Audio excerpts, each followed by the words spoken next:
हिरण्यवर्णाम् हरिणीम् सुवर्णरजतस्रजाम्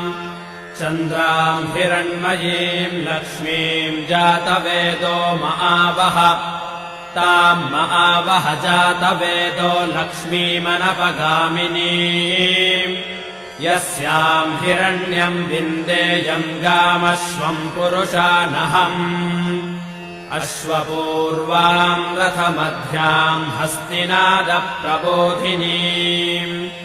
श्रियम् देवीमुपह्वये श्रीर्मा देवीर्जुषताम् कांसोऽस्मिताम् हिरण्यप्राकारामार्द्राम् ज्वलन्तीम् तृप्ताम् तर्पयन्तीम् पद्मे स्थिताम् पद्मवर्णाम् तामिहो बह्वये श्रियम् चन्द्राम् प्रभासाम् यशसा ज्वलन्ते श्रियम् लोके देवजुष्टामुदाराम् ताम् पद्मिनीमेम् शरणमहम् प्रपद्ये अलक्ष्मीर्मे नश्यताम् त्वाम् वृणे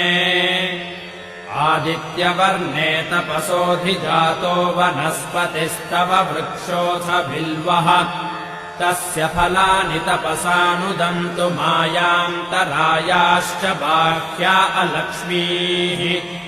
उपैतु माम् देवसखः कीर्तिश्च मणिना सह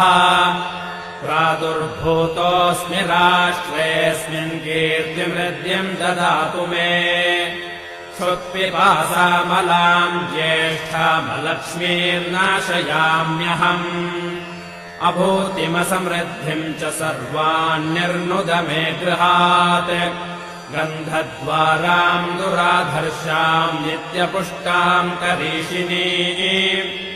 ईश्वरेगुम् सर्वभूतानाम् तामिहो बह्वये श्रियम् मनसः काममापूतिम् वाचः सत्यमशीमहि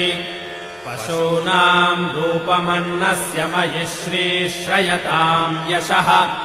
कर्दमेन प्रजा भूता मयि सम्भव कर्दमाम् श्रियम् वासय मे कुले मातरम् पद्ममालिनीम् आपसृजन्तु स्निग्धानि चिक्लीतवस मे गृहे निच देवीम् मातरम् श्रियम् वासय मे कुले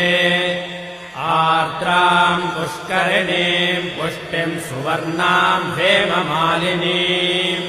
सूर्याम् हिरण्मयीम् लक्ष्मीम् जातवेदो महावह आर्द्राम् यःकरिणीम् यष्टिम् पिङ्गलाम् पद्ममालिनीम् चन्द्राम् हिरण्मयीम् लक्ष्मीम् जातवेदो महावह ताम् महावह जातवेदो लक्ष्मीमनपगामिनीम् यस्याम् हिरण्यम् प्रभूतम् गावो दास्योऽश्वान् विन्देयम् पुरुषानहम् महादेव्यै च विद्महे विष्णुपत्नी च धीमहि तन्नो लक्ष्मीः प्रचोदयात्।